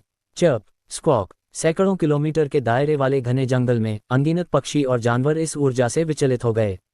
कुछ जमीन के नीचे घुस गए जबकि कुछ बहुत दूर भाग गए। उनकी प्रवृत्ति ने उन्हें बताया कि यह जगह बहुत खतरनाक है और उन्हें जल्द से जल्द निकल जाना चाहिए। इस समय घने जंगल का किनारा, एक विशाल एवेन्यू पर 3 गाड़ियां आगे बढ़ रही थीं। ये निश्चित रूप से साहिल और उसकी टीम थी। एक से अधिक और लगभग 2 महीने की यात्रा के बाद वे आखिरकार अपनी यात्रा के आधे से अधिक रास्ते पर थे। रास्ते में साहिल और अन्य लोगों को कई काफिले आते जाते मिले। उनकी 3 गाड़ियां उन अन्य काफिलों की तुलना में छोटी थीं, जिनमें हर मोड़ पर दसियों या सैकड़ों गाड़ियां होती थीं। वे छुट्टी पर निकले एक परिवार की तरह लग रहे थे। पिछली बार जो हुआ उसके बाद साहिल ने मनमाने ढंग से रुकने की हिम्मत नहीं की और न ही उसने ईवी और अन्य लोगों को खुद को उजागर करने देने की हिम्मत की, ताकि समस्याओं से बचा जा सके और आगे की देरी को रोका जा सके। वह बस जल्दी से वायर पहुंचना चाहता था और लैविश पॉइंट्स जमा करने का एक नया दौर शुरू करना चाहता था। जब उसने सोल छोड़ा तो उसे कुछ लैविश पॉइंट्स मिले थे और पिछली बार ईवी की वजह से उसने उस तीसरे दर्जे के शहर में और भी अधिक अंक प्राप्त किए। अब साहिल के लैविश पॉइंट्स उसके लिए अपने बॉडी को एंसेस्ट्रल लेवल 10 तक बढ़ाने के लिए पर्याप्त थे। दोहरी सीमाओं के प्रभाव में उसकी ताकत एक नई ऊंचाई पर पहुंच जाएगी। यह उसे डिवाइन रेल्म को पार करने और एक उच्च क्षेत्र में कदम रखने की अनुमति देगा। साहिल को नहीं पता था कि यह क्या था, क्योंकि वह अभी भी खुद को अपग्रेड करने के लिए वास्तविक दुनिया में नहीं लौटा था। वह पहले वायर जाना चाहता था। वह अपने बॉडी को अपग्रेड करे या न करे, इससे द स्पिरिट केज में उसकी ताकत पर कोई असर नहीं पड़ेगा। ये केवल वास्तविक दुनिया में उसकी युद्ध शक्ति को प्रभावित करेगा। हकीकत में उसे वैसे भी ज्यादा चिंता करने की जरूरत नहीं थी। एंसेस्ट्रल डेटी रैंक सभी संभावित घटनाओं से निपटने के लिए पूरी तरह से पर्याप्त था। आगे उसे सफलता जारी रखने के लिए 100,000 लैविश पॉइंट्स की आवश्यकता थी। यह इतनी बड़ी मात्रा थी, इसलिए एक दूसरे या तीसरे दर्जे का शहर अब साहिल की जरूरतों को पूरा नहीं कर सकता था। इस प्रकार उसे प्रथम श्रेणी के शहर में जाना ही होगा। प्रथम श्रेणी के शहर में अपनी माइंड पावर को अगले स्तर की सीमा तक अपग्रेड करने के बाद वह एम्बर सिटी के मुख्य शहर जाने पर विचार करेगा, जिसका उल्लेख ईवी ने किया था। जब वह वहां होगा तो वह एल्विन प्रिंसेस ईवी को वापस भेज देगा। साहिल गाड़ी में अपनी आंखें आराम दे रहा था जबकि पेबल्स उसकी गोद में गहरी नींद सो रही थी। 2 महीने से भी कम समय में साहिल ने महसूस किया कि छोटी बच्ची थोड़ी बड़ी हो गई है। हालांकि यह बहुत स्पष्ट नहीं था, फिर भी उसके सावधानीपूर्वक अवलोकन के तहत ये ध्यान देने योग्य था। इस विकास दर के अनुसार शायद छोटी बच्ची को 15, 16, 17 या 18 साल की युवती बनने में केवल 1 साल लगेगा। अध्याय 2265। गाड़ी में आराम कर रहे साहिल ने अचानक अपनी आंखें खोल दीं। उसने एक बहुत शक्तिशाली ऊर्जा महसूस की। हालांकि यह बहुत दूर थी, फिर भी साहिल इसे महसूस कर सकता था। द स्पिरिट केज में आने के बाद से यह सबसे मजबूत ऊर्जा थी जिसे उसने महसूस किया था। एक पल के बाद साहिल ने फिर से अपनी आंखें बंद कर लीं, इसे अनदेखा करने का फैसला किया। हालांकि वह वास्तव में दूसरे पक्ष से मिलना चाहता था, लेकिन उसने इसके बारे में सोचने के बाद इसे भूलने का फैसला किया। अधिक मुसीबत शुरू करने की कोई आवश्यकता नहीं थी। इस समय एल्विन क्वीन की शक्तिशाली ऊर्जा से भगाए गए भागते हुए पक्षी और जानवर साहिल के स्थान पर पहुंच गए। उन्होंने खुद को भरने वाले डर और हताशा की ऊर्जा से दूर जाने के लिए साहिल के रास्ते को पार किया। पूरा 10 मीटर चौड़ा रास्ता तुरंत अनगिनत जानवरों से भर गया। आगे बढ़ती गाड़ी भी इतनी डर गई कि आगे नहीं बढ़ सकी। गाड़ी के बाहर से डर की विभिन्न जानवरों की आवाजें आ रही थीं। चर्प चर्प, स्क्वॉक स्क्वॉक, कू कू। साहिल ने पेबल्स को एक आरामदायक स्थिति में रखा। ये देखते हुए कि छोटी बच्ची जागने वाली है, उसने जल्दी से उसे दिलासा दिया, अच्छी बनो पेबल्स। थोड़ी देर के लिए खुद ही सो जाओ, सहेली को कुछ काम है और मैं जल्द ही वापस आऊंगा। साहिल की आवाज सुनकर छोटी बच्ची नहीं जागी और सोती रही। खजाने खाने के बाद वह अपनी आत्मा को स्वस्थ करने की प्रक्रिया में थी, इसलिए वह विशेष रूप से सुस्त थी। साहिल गाड़ी से बाहर निकला। उसे बस बेतहाशा दौड़ते हुए घने जानवर ही दिखाई दे रहे थे। ऐसा लग रहा था कि उनके पीछे की कोई चीज उनका पीछा कर रही है और यह एक छोटे जानवरों का भगदड़ बन गया था। साहिल गाड़ी के ऊपर कूद गया। पीछे की 2 गाड़ियों में सवार बीनी, ईवी, थॉर और अन्य सभी बाहर आ गए। अपने सामने का नजारा देखकर सबके चेहरे पर उत्सुकता का भाव आ गया। वे शक्तिशाली ऊर्जा को महसूस करने के लिए बहुत कमजोर थे। मास्टर साहिल। साहिल को देखकर सबने उसे शालीनता से अभिवादन किया। साहिल ने जवाब में सिर हिलाया और उस दिशा में देखा जहां से जानवर भागे थे। वह शक्तिशाली ऊर्जा उसी दिशा से आ रही थी। जाहिर है, जानवर इतनी पागलों की तरह भाग रहे थे क्योंकि वे इस शक्तिशाली ऊर्जा से प्रभावित थे। क्या दूसरा पक्ष मानव था या कोई अन्य जाति या कोई अधिक शक्तिशाली जानवर? यदि यह एक जानवर था तो यह सिल्वर फ्लड ड्रैगन से अनगिनत गुना अधिक मजबूत था जिसने बीस्ट क्रिस्टल बनाया था। यदि सिल्वर फ्लड ड्रैगन का सामना इस ऊर्जा से होता तो उसके पास भागने के अलावा कोई विकल्प नहीं होता। सौभाग्य से इस जंगल में कोई शक्तिशाली जानवर नहीं थे, अन्यथा जब वे भागते तो उनकी विनाशकारी शक्ति बहुत अधिक होती। ये गारंटी थी कि रास्ते में लाशें बिछी होती जो उनके सामने खड़े होते वे मर जाते।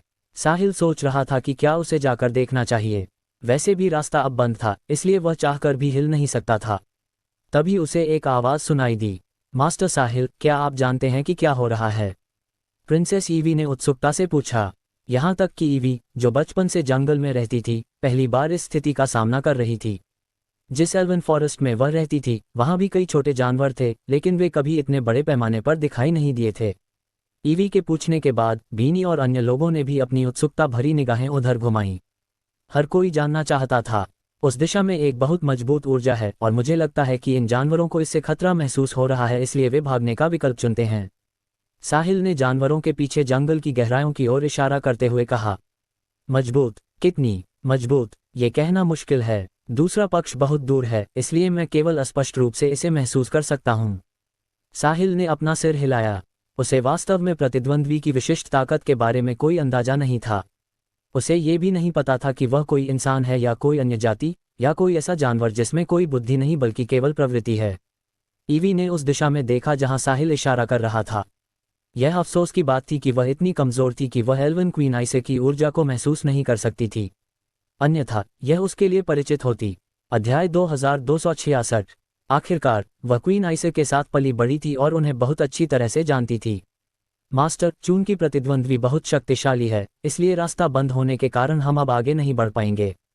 क्या वे हमसे टकराएंगे? बीनी ने चिंता जताते हुए पूछा। चिंता मत करो सब लोग, वर्तमान स्थिति को देखते हुए दूसरे पक्ष का हमारे पास आने का कोई इरादा नहीं है। इसके अलावा भले ही वे हमारे पास आएं, मैं यहाँ हूँ, है ना? साहिल मुस्कुराया। वह ऐसा इसलिए नहीं कह रहा था क्योंकि वह अभिमानी था, बल्कि इसलिए कि वह ऐसा कर सकता था। द स्पिरिट केज में इतने लंबे समय के बाद साहिल को अभी तक ऐसा कोई प्रतिद्वंद्वी नहीं मिला था जिसे वह गंभीरता से ले सके। द स्पिरिट केज में किसी के पास जो ताकत थी वह वास्तविक दुनिया में उनकी आत्मा की शक्ति का प्रतिबिंब थी। दूसरे शब्दों में, वास्तविक दुनिया में माइंड पावर जितनी मजबूत होगी, द स्पिरिट केज में ताकत उतनी ही अधिक होगी। साहिल की एंसेस्ट्रल लेवल 10 मन की शक्ति के साथ द स्पिरिट केज में आना बिल्कुल भयानक था। विशेष परिस्थितियों की अनुपस्थिति में लगभग हर किसी की ताकत द स्पिरिट केज में वास्तविक दुनिया की तुलना में बहुत खराब थी। आत्मा की शक्ति को विकसित करना स्वाभाविक रूप से कठिन था और यह मनुष्यों की कमजोरी भी थी। तो इस तरह द स्पिरिट केज का जन्म हुआ और यह सभी को अपनी आत्मा की शक्ति बढ़ाने के लिए यहाँ प्रवेश करने की अनुमति देने के लिए था। वरना वे द स्पिरिट केज में क्यों आते? मजे के लिए। साहिल ने जो आभा महसूस की उसके आधार पर प्रतिद्वंद्वी वास्तव में बहुत मजबूत था। वह उनसे पहले कभी नहीं मिला था और वह शायद उन्हें हराने में सक्षम न हो। हालांकि साहिल बिल्कुल भी डरा नहीं था। वह तो इस शक्तिशाली व्यक्ति से मिलना भी चाहता था। फिर भी इसके बारे में सोचने के बाद उसने इसे भूलने का फैसला किया। पहला, उसके पास कुछ ऐसा था जिसका उसे ध्यान रखना था। दूसरा, उसके जाने के बाद कोई भी पेबल्स और अन्य लोगों का ख्याल नहीं रखेगा, इसलिए यदि कुछ हुआ तो बुरा होगा। प्रथम श्रेणी के शहरों में इस तरह के काफ़ी पावर हाउसेज होने चाहिए, इसलिए यदि वह इस तरह के किसी व्यक्ति से मिलना चाहता है तो वायर में ऐसा करना बहुत आसान होगा। दूसरी तरफ एल्वन गार्ड्स ने सब कुछ व्यवस्थित कर लिया था। क्वीन आइसर विशाल पेड़ की चोटी से कूदी और तेजी से वायर और एम्बर सिटी की दिशा में चली गईं। एल्वन गार्ड्स उनके पीछे पीछे चले। उन्होंने परिवहन का साधन नहीं लिया बल्कि स्वयं यात्रा की। परिणामस्वरूप वे लंबे समय के बाद थक जाएंगे और उन्हें आराम की आवश्यकता होगी, लेकिन उनकी गति फिर भी गाड़ियों का उपयोग करने वाले साहिल और अन्य लोगों की तुलना में बहुत तेज होगी। यदि साहिल अकेला होता तो वह भी ऐसा करना चुन सकता था। हालांकि चूंकि उसकी टीम में कमजोर लोग थे, वे केवल गाड़ियों का ही उपयोग कर सकते थे। अन्यथा यदि वह अपनी पूरी ताकत से दौड़ता तो उसका मुकाबला कौन कर सकता था? क्वीन आइसर जंगल की गहराइयों में चली गईं जबकि साहिल और अन्य लोगों ने रास्ता लिया। दोनों के बीच सैकड़ों किलोमीटर का फासला था, जैसे दो समानांतर रेखाएं। हालांकि चूंकि दोनों पक्ष एक ही दिशा में जा रहे थे लेकिन निकटतम बिंदु तक नहीं पहुंचे थे, इसलिए क्वीन आइसर जितना आगे बढ़ी, साहिल ने उतना ही अधिक इस शक्तिशाली ऊर्जा को करीब महसूस किया। यदि साहिल इसे अनदेखा करता तो क्वीन आइसर निकटतम बिंदु पर पहुंचने के बाद चली जाती। आखिरकार उनकी गति साहिल और अन्य लोगों की तुलना में बहुत तेज थी। फिर उनके बीच की दूरी बढ़ती ही जाती। फिर भी अब साहिल को कोई अंदाजा नहीं था। जैसे ही वह गाड़ी पर खड़ा हुआ, उसने दूसरे पक्ष की सांसों को करीब आते महसूस किया। भरीकुटी सिकुड़ने के बाद उसने भी अपनी ऊर्जा का एक हिस्सा छोड़ दिया। वह दूसरे पक्ष को बता रहा था कि यहाँ भी एक पावर हाउस है, इसलिए पास न आए। क्वीन आइसर ने, जो तेजी से आगे बढ़ रही थी, इसे महसूस किया और अपनी आंखें सिकोड़ लीं। फिर उसने तुरंत और अधिक शक्तिशाली ऊर्जा प्रदर्शित की और इसे साहिल और अन्य लोगों की ओर भेजा। इसने जल्दी से साहिल द्वारा छोड़ी गई ऊर्जा को कुचल दिया और सीधे उन्हें घेर लिया। ईवी भी स्वाभाविक रूप से इस ऊर्जा के क्षेत्र के भीतर थी। उसने तुरंत इस सांस की परिचितता महसूस की और उसकी आंखों में आश्चर्य का भाव आ गया। उसी समय क्वीन आइसर के कदम ठहर गए। उसकी आंखों में कातिलाना इरादा था।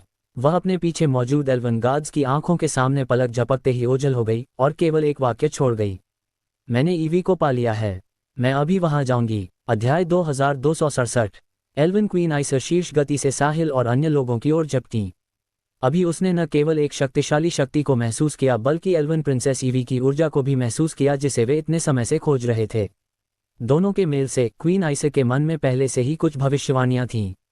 जिन्होंने एल्वन प्रिंसेस को छूने की हिम्मत की, वे स्थिति और ताकत में निश्चित रूप से कमजोर नहीं होंगे। तो यह व्यक्ति शायद वही व्यक्ति था जिसने ईवी को लिया था। चाहे दूसरा पक्ष कोई भी हो, वह पहले उसे सबक सिखाएगी। यहाँ तक कि लेलर का सुपर अमीर परिवार भी भारी कीमत चुकाएगा यदि वे एल्वन प्रिंसेस को पकड़ने की हिम्मत करते हैं। तब एल्व्स ऐसा कुछ कहने की हिम्मत नहीं करते थे। अब क्वीन आइसर के नेतृत्व में एल्व्स ने लेलर के कई सुपर अमीर परिवारों के साथ अच्छी दोस्ती कर ली थी। जब तक इसमें बहुत अधिक हित शामिल नहीं होते, हर कोई एल्व्स और क्वीन आइसर का सम्मान करेगा। इस समय क्वीन आइसर साहिल पर अपना गुस्सा निकालने के लिए तैयार थी। वह गुस्से और मारने के इरादे से भरी हुई थी। उसने ईवी का बदला लेने और एल्व्स की प्रतिष्ठा वापस लाने की कसम खाई। उसने अभी जो ऊर्जा छोड़ी थी उसका एक हिस्सा कुचल दिया गया था और इसने साहिल को भ्रमित कर दिया। वह बस दूसरे पक्ष को चेतावनी दे रहा था कि वे इधर न आएं और उसका लड़ने का कोई इरादा नहीं था। अचानक दूसरा पक्ष गुस्से में क्यों आ गया? उनके आने की गति पहले से तेज थी। जिक्र न करें कि वे मारने के इरादे के साथ भी आ रहे थे। ये किस लिए है? क्या वे मेरे साथ मौत की लड़ाई लड़ना चाहते हैं? क्या इतनी बड़ी प्रतिक्रिया की जरूरत है? क्या उन्हें लड़ाई पसंद है? ऐसा नहीं हो सकता। भले ही उन्हें लड़ना पसंद हो, ये बिना किसी कातिलाना इरादे के सिर्फ एक दोस्ताना मुकाबला होना चाहिए। हम एक दूसरे को नहीं जानते और हमारे बीच कोई दुश्मनी नहीं है। कितना अजीब है। साहिल ने असहाय होकर अपना सिर हिलाया। वह शक्तिशाली ऊर्जा और मारने के इरादे को करीब आते महसूस कर सकता था। यदि उसने इसे नहीं रोका तो वे बहुत जल्द यहाँ पहुंच सकते थे। साहिल के पास कोई विकल्प नहीं था और वह केवल दूसरे पक्ष से मिलने ही जा सकता था। वह दूसरे पक्ष को इधर नहीं आने दे सकता था। बीनी, थॉर और अन्य सभी कमजोर थे। क्या होगा अगर यहाँ की लड़ाई ने उन्हें प्रभावित किया? पेबल्स में रहस्यमयी शक्तिशाली शक्ति को छोड़कर जो उसकी सुरक्षा की गारंटी दे सकती थी, अन्य लोग ऊर्जा को बिल्कुल भी नहीं रोक पाएंगे। जहां हो वहीं रुको, मैं देखने जाता हूं कि क्या हो रहा है। साहिल के बोलने के बाद वह ऊपर कूदा और पलक झपकते ही सबकी आंखों से ओझल होने से पहले एक साए में बदल गया। जब ईवी को एहसास हुआ कि यह परिचित उपस्थिति उसकी मां एल्विन क्वीन की है, तो वह खुशी महसूस करने में व्यस्त थी। साहिल के जाने के बाद ही वह होश में आई। उसने जोर से चिल्लाकर कहा, मास्टर साहिल, मत जाओ। फिर भी साहिल अब दूर जा चुका था और वह ईवी की आवाज़ बिल्कुल नहीं सुन सकता था। प्रिंसेस ईवी, क्या हुआ? ईवी के पास खड़ी बीनी ने पूछा। बीनी, जल्दी करो और मास्टर साहिल को उधर जाने से रोको, ईवी ने घबराहट में कहा। प्रिंसेस ईवी, चिंता मत करो। मास्टर साहिल बहुत शक्तिशाली हैं। उनकी अपनी योजनाएं हैं, इसलिए हमें उन पर भरोसा करना होगा और यहाँ उनका इंतजार करना होगा। वह सुरक्षित लौट आएंगे, बीनी ने ईवी को दिलासा दिया। ऐसा नहीं है, ऐसा नहीं है। आपको मास्टर साहिल को रोकना होगा। मुझे डर है कि उनके बीच कोई गलतफहमी हो जाएगी और फिर मास्टर साहिल वापस नहीं आ पाएंगे, ईवी डर के मारे चिल्लाए। उसने साहिल की ताकत देखी थी और जानती थी कि वह बहुत मजबूत है। हालांकि क्या वह उसकी मां से अधिक मजबूत था? उसकी मां एल्विन क्वीन थी, साथ ही वह एल्व्स में नंबर 1 भी थी। विरासत स्वीकार करने के बाद एल्विन क्वीन की युद्ध शक्ति पहले से ही लेलर के शीर्ष पावर हाउस के बराबर थी। ईवी जानती थी कि उसकी मां ने उसे ढूंढ लिया होगा। अध्याय 2268। यदि आइसर ने साहिल को गलत समझा और सोचा कि उसने ईवी को पकड़ लिया है, तो लड़ाई होने पर साहिल मारा जा सकता है या अपंग हो सकता है। ईवी ऐसा परिणाम स्वीकार नहीं कर सकती थी। साहिल उसका उपकारी था। साहिल के बिना उसकी नियति फिर से लिख दी जाती और उसका अंत दुखद होता। यदि साहिल को उसकी मां ने पीट पीट कर मार डाला या अपंग कर दिया, तो वह जीवन भर अपराध बोध में जिएगी। प्रिंसेस ईवी, क्या हो रहा है? मुझे साफ साफ बताओ, मास्टर वापस क्यों नहीं आएंगे? ईवी की हालत देखकर बीनी घबरा गई। जिस व्यक्ति को मास्टर साहिल ने महसूस किया है वह मेरी माँ एल्वन क्वीन है। वह मुझे खोजने के लिए द स्पिरिट केज में आई थी। मैं इतने लंबे समय से लापता हूँ और मैंने एल्व्स के अद्वितीय विशेष निशान नहीं छोड़े हैं, इसलिए मेरी माँ ने सोचा होगा कि मुझे बुरे लोगों ने पकड़ लिया है। क्या होगा अगर वह सोचती हैं कि मास्टर साहिल ने ही ये किया है? क्या होगा अगर लड़ाई हो गई? मास्टर साहिल मेरी माँ का मुकाबला नहीं कर पाएंगे, ईवी ने रोते हुए समझाया। वह वास्तव में घबरा रही थी। उसे अभी साहिल को समय पर न रोक पाने का पछतावा था। काश उसने पहले ही बोल दिया होता और साहिल को बता दिया होता कि वह शक्तिशाली ऊर्जा उसकी माँ की है, तो साहिल उनकी रक्षा के लिए वहां नहीं झपटा होता। अब मुझे क्या करना चाहिए? हम अपनी गति से मास्टर साहिल का बिल्कुल भी मुकाबला नहीं कर सकते। जब तक हम वहां पहुंचेंगे वे लड़ना शुरू कर चुके होंगे। ईवी अपनी एल्वन क्वीन माँ से अत्यधिक नफरत महसूस कर सकती थी। जैसे ही दोनों पक्ष मिले, लड़ाई होनी तय थी। वह नहीं चाहती थी कि उसका उपकारी उसकी प्यारी माँ के साथ मौत की लड़ाई लड़े। बीनी ने जब ईवी की बात सुनी तो उसकी आंखें फटी रह गईं। उसका दिमाग सुन्न हो गया और वह वहां सुन्न खड़ी होकर खोई हुई महसूस करने लगी। वह प्लैनेट लूसियो पर रहती थी और ये लेवल 9 सभ्यता के किनारे पर रेत के दाने जैसा ही था। नैक्ट परिवार प्लैनेट लूसियो पर अधिपति नहीं था। कुछ ताकतें थीं जो उनके साथ तुलना कर सकती थीं। फिर भी पूरे लेलर की तुलना में प्लैनेट लूसियो इतना छोटा था कि वह नगण्य था। बीनी और उसके परिवार की तो बात ही छोड़िए। हालांकि इसने बीनी को एल्वन क्वीन के बारे में जानने से नहीं रोका। वह लेलर की नंबर 1 थी। वह एल्व्स की प्रभारी थी और लेलर के विभिन्न महाशक्तियों के साथ दोस्ती करती थी। इसके अलावा उसकी युद्ध शक्ति भी शीर्ष स्तर की थी। बीनी को हमेशा साहिल पर बहुत भरोसा था। उसने सोचा कि साहिल अपनी ताकत के साथ किसी भी अप्रत्याशित स्थिति को संभाल सकता है। फिर भी जब उसे एहसास हुआ कि साहिल का प्रतिद्वंद्वी इस बार एल्वन क्वीन है तो उसकी पहली प्रतिक्रिया ईवी जैसी ही थी। साहिल संभवतः एल्वन क्वीन का मुकाबला नहीं कर सका। आखिरकार साहिल बहुत छोटा है और एल्वन क्वीन एक पावर हाउस है जो कई सालों से प्रसिद्ध हैं। हमें क्या करना चाहिए? हमें क्या करना चाहिए? हमें क्या करना चाहिए? बीनी ने अपने मन में बार बार खुद से पूछा। शुरू में उसने साहिल का अनुसरण करने का निर्णय लिया क्योंकि वह अपने और अपने परिवार के लिए एक सहारा ढूंढना चाहती थी। जैसे जैसे समय बीतता गया, साहिल के साथ लंबे समय तक रहने के बाद बीनी के मन में साहिल के लिए अलग भावनाएं आने लगीं। वह साहिल जैसे सुपर ताकत और पृष्ठभूमि वाले किसी भी युवक से कभी नहीं मिली थी, लेकिन जिसमें रत्ती भर भी गुस्सा नहीं था। वह बहुत सहज था, एक औसत व्यक्ति की तरह। वह अपने आसपास के लोगों के साथ भी अकारण ही अच्छा व्यवहार करता था। जब वह उसके साथ होती थी तो उसे अन्य बड़े लोगों के साथ होने जैसा दबाव महसूस नहीं होता था।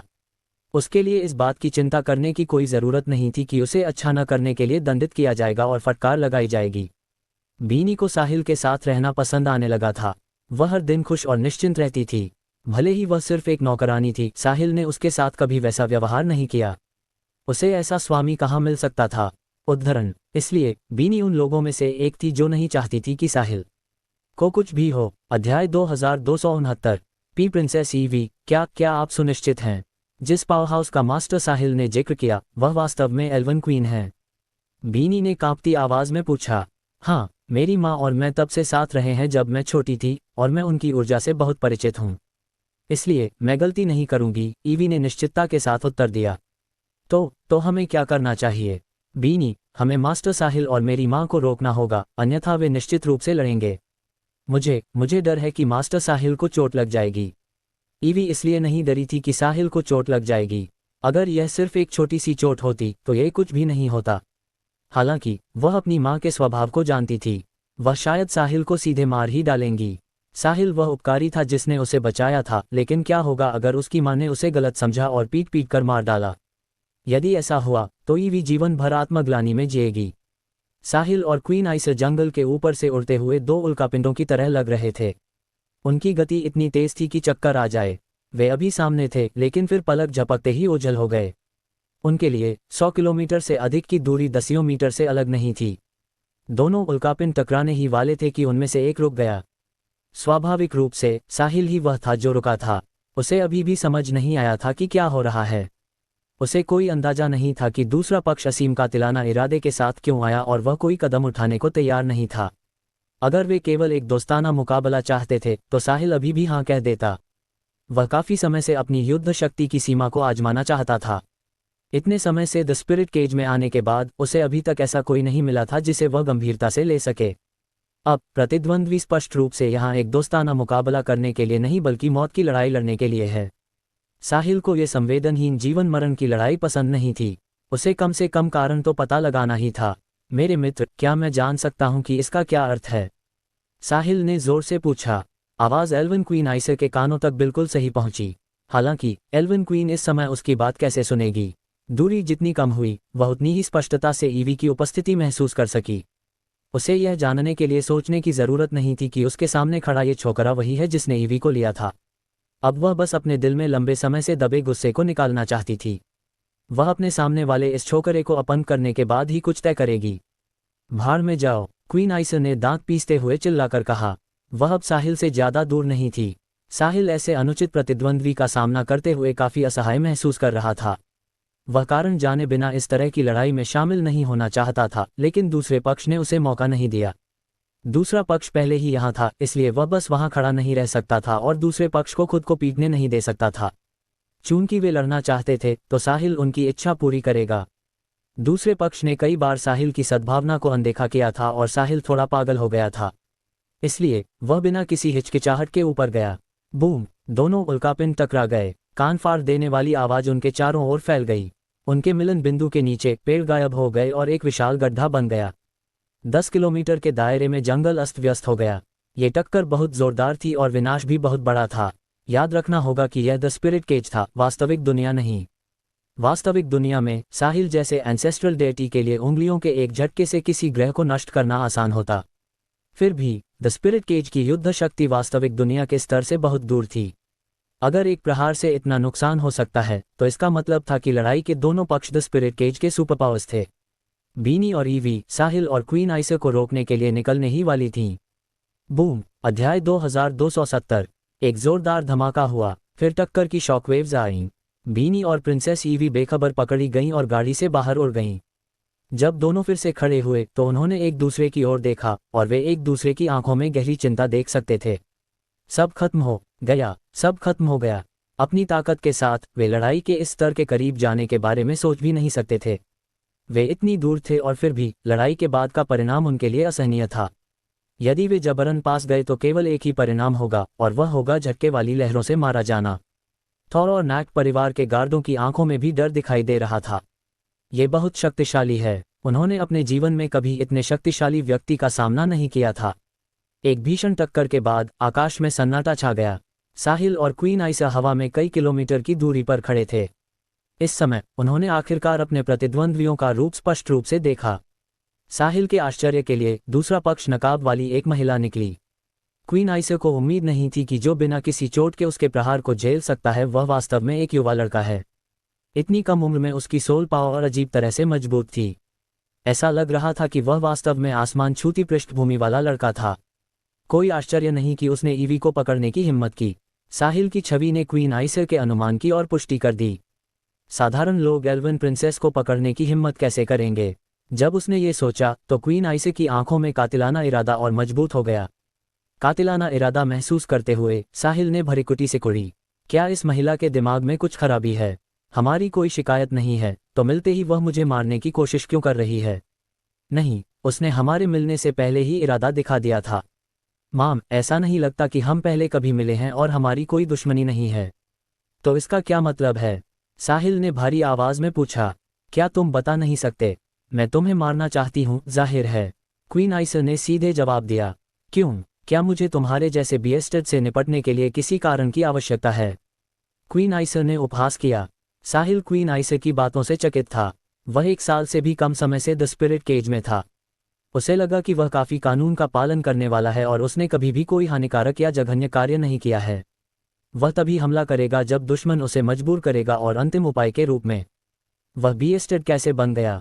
क्या ये व्यक्ति मेसी परिवार के पीछे का सहारा हो सकता है? वह भी सही नहीं लग रहा था। मेसी परिवार सिर्फ एक दूसरे दर्जे के शहर का परिवार था। यदि उनके पास इतना मजबूत सहारा होता तो वे सोल में अजेय होते। अन्य परिवार कैसे जीवित रहते? एक पल के लिए साहिल समझ नहीं पाया कि समस्या क्या थी। अगर वह समझ नहीं पाया तो वह बस इसके बारे में सोचना बंद कर देगा। माम, मुझे नहीं पता कि आप किस बारे में बात कर रही हैं। मैं, साहिल खुराना, खुद को एक अच्छा इंसान नहीं कहूँगा, लेकिन मैंने कभी कुछ हानिकारक नहीं किया है। यदि आप ऐसे ही अनुचित बनी रहीं तो मुझे असभ्य होने के लिए दोष न दें। साहिल ने भी अपना आपा खो दिया। वह कई बार पीछे हट चुका था, लेकिन दूसरा पक्ष आक्रामक बना रहा। उसका चरित्र कितना भी अच्छा क्यों न हो, फिर भी ऐसे समय आते हैं जब वह चिढ़ जाता है। वाकई यही तो मैं चाहती हूँ। मुझे देखने दो कि तुम क्या करने में सक्षम हो, छोकरे। मैं तुम्हें बता दूंगी कि सिर्फ इसलिए कि तुम्हारे पास थोड़ी ताकत और पृष्ठभूमि है, इसका मतलब यह नहीं है कि तुम जो चाहो वह कर सकते हो। कुछ लोग तुम्हारी शक्ति से परे हैं। बोलना खत्म करने के बाद क्वीन आइसा साहिल की ओर झपकी। वास्तव में वह अपने दिल में ये जानती थी, यदि उसके सामने मौजूद साहिल नाम का ये लड़का उसके हमले को रोक सकता था तो उसकी पृष्ठभूमि निश्चित रूप से स्वर्ग जैसी ऊंची होनी चाहिए। भले ही आइसे ये लड़ाई जीत जाए, वह साहिल को मार नहीं सकती थी। वह केवल साहिल को घायल कर सकती थी और उसे उसके बड़ों से मिलने के लिए ले जा सकती थी ताकि देख सके कि वे समस्या का समाधान कैसे करेंगे। वह उसे उस राजकुमारी को नष्ट नहीं करने देगी जिसे एल्व्स ने विकसित करने में इतना समय बिताया था। दोस्तों, अगर आपको यह वीडियो पसंद आई है तो वीडियो को लाइक करें और नेक्स्ट पार्ट के लिए कमेंट कर देना और नोवेल एडिट चैनल को सब्सक्राइब कर लेना। Thank you.